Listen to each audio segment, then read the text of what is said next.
Okay, well today I got with me this Dell all-in-one PC here, and be the first all-in-one I'll take a look at on this channel here, and I have a few of them actually, but we'll see how this one does. So yeah, some kind of Dell all-in-one. Couldn't really tell you what it is. I think that's supposed to be the CPU sticker, either Intel or AMD sticker there that's been removed. But yeah, all-in-one computer here. All-in-ones are fascinating. I do really like the idea. It's just that a lot of them, they're not really that good. But anyway, we'll take a look then at this Dell real quick and see what it's all about. So let's just take a look at the outside. Yeah, it's quite a heavy one. It's moving the desk. Pretty big. So yeah, I think it's probably a 24-25 inch screen. Really shouldn't be something too powerful here either. But on the left side here we have a DVD drive, which is really cool. And then we have our barrel power here. Looks like microphone, headphone jack, RJ45 for internet, and 4 USB-A and 2 HDMI. And actually one of those is HDMI out and one of them is HDMI in, which is interesting. But this is, it says it right on the bottom here. It says this is a Dell Inspiron 24 model 5459. Let's see what exactly is in the model 5459. So it looks like you might be able to take off this back pretty easily. I'm guessing then this is a VESA underneath here, then you could probably mount that to an arm. The other side here we have another headphone jack, 2 USB 3.0 Type A, and a SD card reader. That's kind of nice. SD card readers are nice to have. But anyway, yeah, let's get this plugged in and see what exactly we're working with and see what it can do. I don't know. I don't even know where my hopes are for this one, since I don't really know what's in it. So let's just take a look and see what it's all about. First things first though, gotta find the adapter that's gonna work with this, so let's do that real quick. Okay, this guy will do it. Let's get this plugged in, turned on, and see what we're working with.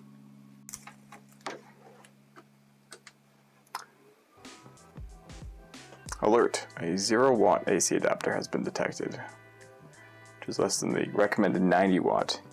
0-watt AC adapter, okay, Okay, well, I got a different universal adapter there and used the same universal adapter tips. It's just a higher wattage one, so that one worked. We booted up and we're in, looks like Windows 10 here.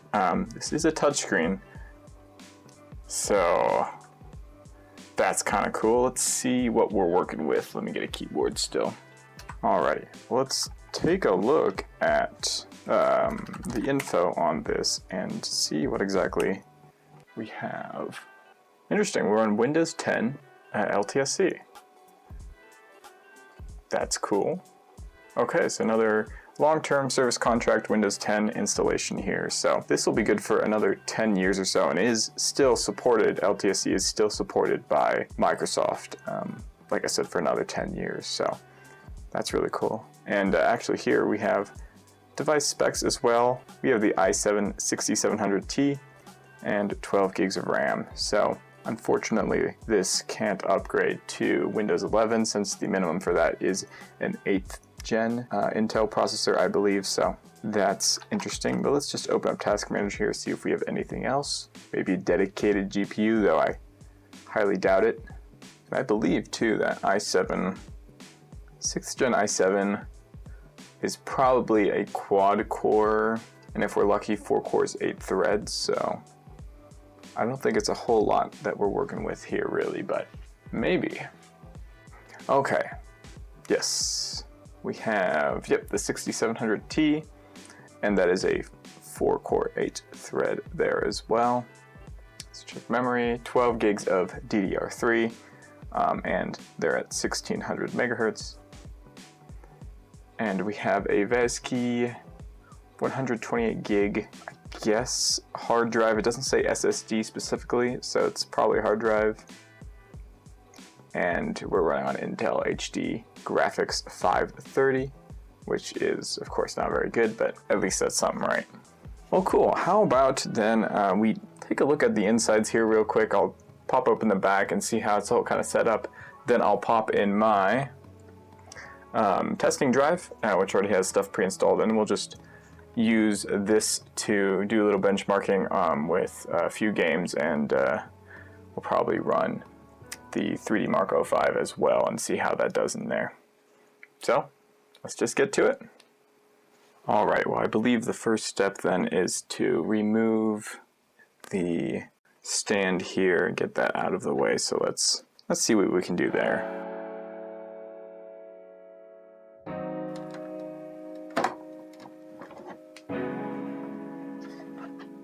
Alrighty, well, it's as easy as that. Cool. One step down. Let's see if we can get the back off. Taking a wild guess here and saying that these are probably, there's no extra screw holes that I can see here, so probably just gonna take a spudger or something in there and kind of just lift it up. Probably just plastic clips, so we'll see if we can get that open.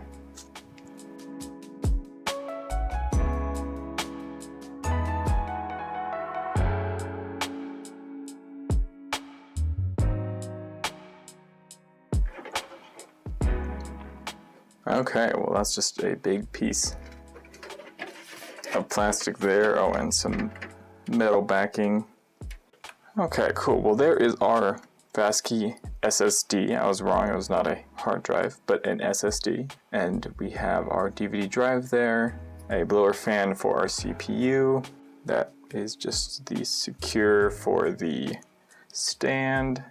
And then we have our motherboard here, and we have 2 sticks of RAM there, and our CPU as well. It looks like it is a socketed CPU too, so that's one that has an actual consumer socket. You can take it out, and I don't know what you'd upgrade. You could maybe upgrade to a better CPU in that lithography, but I don't really know what the lithography for the 6th gen series was, so I don't know what else there could fit. I don't even know if there's an i9 for the 6th gen. I don't remember. Here's our Wi-Fi card, of course our RAM sticks, our CMOS battery. Well, I'll get the test drive put in here instead, and I'll put the stand back on. I don't think I have to put the whole backpack on, and we'll see how it does in some stuff here.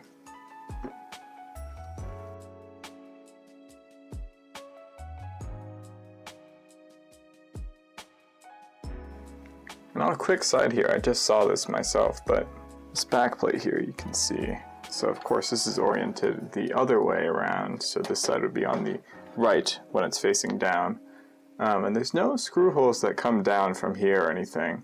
But if we look at the motherboard, we see 2 empty screw holes here. Don't connect to anything. And we also have some kind of square array here and a couple rectangle arrays there as well that don't immediately seem to connect to anything that I could understand. So potentially then, if this heat pipe were to continue, maybe some models of this motherboard have a dedicated GPU here, and this pipe would just go out to here. Wouldn't be the best cooling, but maybe of course the cooling system's a little different. That's interesting to see there, because I wonder what that would be if not like a GPU there instead. But anyway, I don't know, and it's just speculation, so. Okay, well, finally into Fortnite here. As you can see, it looks crispy sharp as per usual. I think it's getting accustomed to the settings that I set it on, but let's take a look at what we got. All right, so we're at 1920 by 1080p full screen, cap at 60 on performance mode, at 25% 3D res, everything low. Sounds good. So let's give Blitz Royale a shot and see how it works. Speakers seem to work. That's nice. Okay, well, we are kind of in here.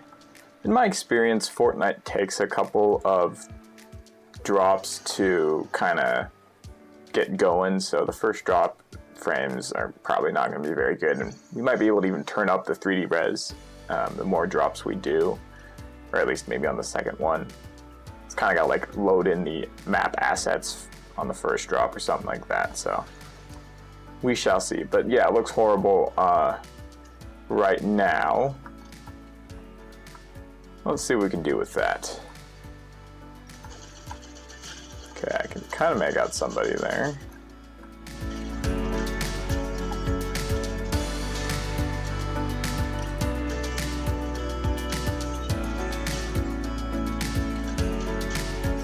Oh, did I get put in duos?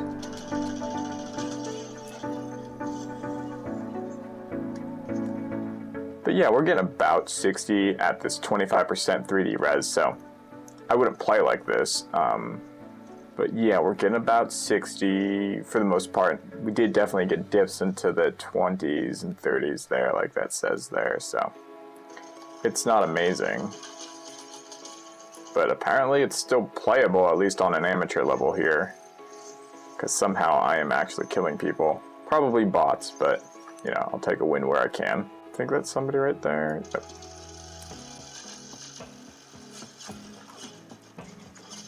Oh, what the? He's flying? Okay.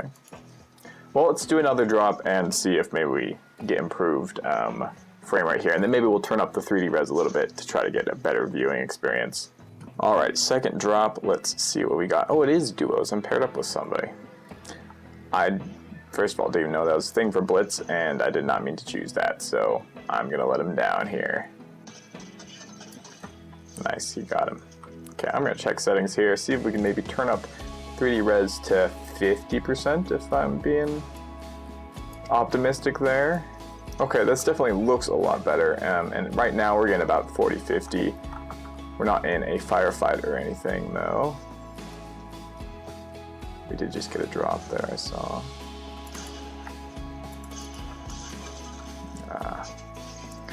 Yeah, it's just, with the uneven frame consistencies, it just gets really hard, especially when someone's right next to you. It's hard to kind of perceive where it is, where they are, or where they will be, because you just lose so many frames, or I'm just bad. That's also probably part of the issue. Alrighty, like they say, third time's the charm. Let's see what we can do here.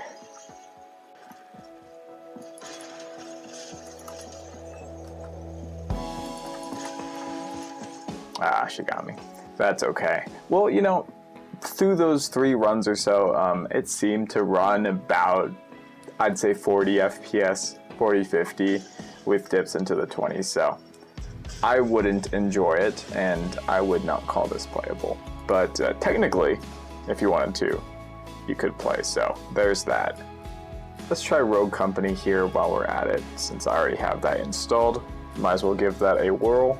Okay, well apparently no from Rogue Company here, it just keeps not opening, so we're just not going to do Rogue Company. Let's try up Call of Duty again, since I haven't played that in a little bit.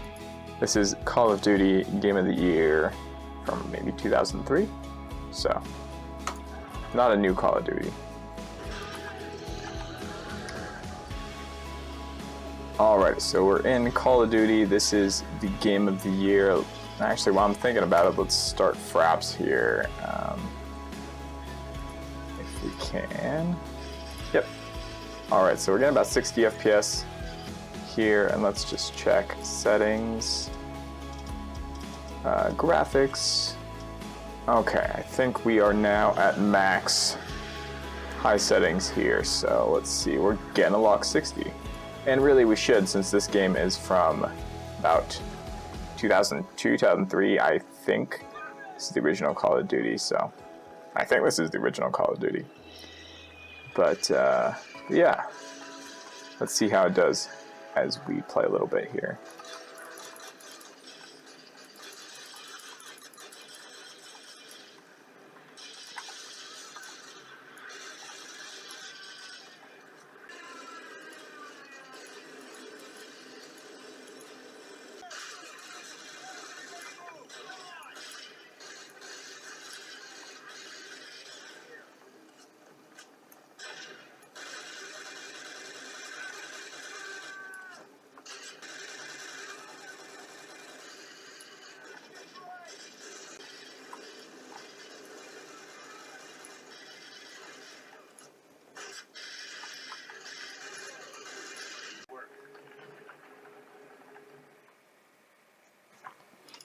Well, cool, yeah, I'll end it there for Call of Duty. Of course, it played pretty well, played pretty much cap 60 the whole time. I only played a few levels though, but even in the firefights, getting pretty much 60, it definitely a better experience than Fortnite, that's for sure. Though this can handle Fortnite to some extent though. So credit where credit is due. I believe this model came out in 2016, so it is 10 years old now, so it should play those older games. Of course, these games from 2003 should play them pretty well, so I expect nothing less for something like that.